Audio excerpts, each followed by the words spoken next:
Vous avez rencontré le grand amour et vous vous sentez prêt à franchir le pas.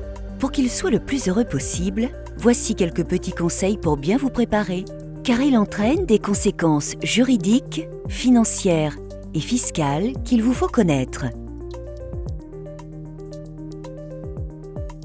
Le mariage, c'est à la fois des droits et des devoirs. Les époux se doivent respect, fidélité, secours et assistance morale et financière. Que vous vous mariez avec ou sans contrat de mariage, la participation aux charges du ménage et à l'éducation des enfants est obligatoire pour chacun des époux.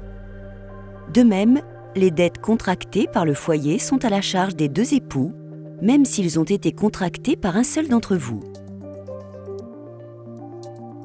En l'absence de contrat de mariage, vous êtes marié sous le régime de la communauté d'acquêt, c'est-à-dire que les biens acquis durant l'union sont communs. En revanche, chaque époux est propriétaire des biens qu'il possédait avant le mariage et des biens qu'il a reçus avant ou pendant le mariage par donation ou succession.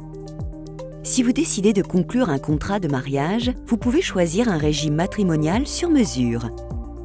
Les principaux régimes sont la séparation de biens, chacun est propriétaire des biens qu'il acquiert. La communauté universelle, tous les biens possédés avant le mariage ou acquis après appartiennent au couple.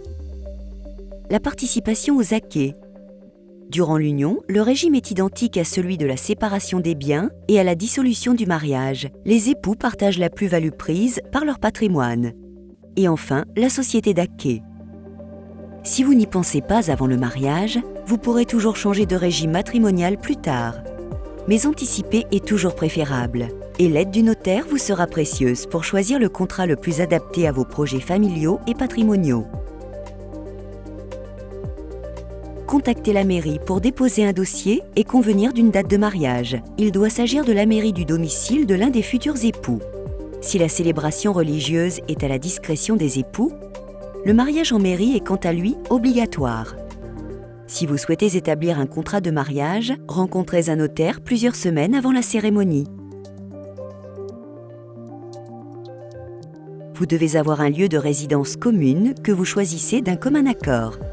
Ce domicile principal est surprotégé et l'un des époux ne peut pas seul décider de son sort. Si vous décidez d'acheter à deux, cette opération aura des conséquences qui seront différentes selon votre régime matrimonial. Dans ce cas, renseignez-vous auprès de votre notaire pour qu'il vous conseille. Si au moment de votre mariage, vous avez des enfants d'une précédente union, votre conjoint n'a en principe aucun droit ni aucun devoir envers ses beaux-enfants. Mais il est possible de demander au juge des affaires familiales de lui reconnaître certains droits. Vous pouvez aussi choisir la voie de l'adoption lorsqu'elle est possible. Le conjoint survivant est héritier dans la succession de son époux ou de son épouse.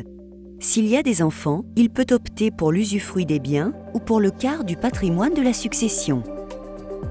L'usufruit permet aux survivants d'occuper le domicile conjugal et de jouir de l'ensemble des biens de la succession sans pour autant en avoir la propriété entière. Pour augmenter les droits du conjoint survivant, les époux peuvent de leur vivant se consentir une donation entre époux, dite au dernier vivant, ou rédiger un testament.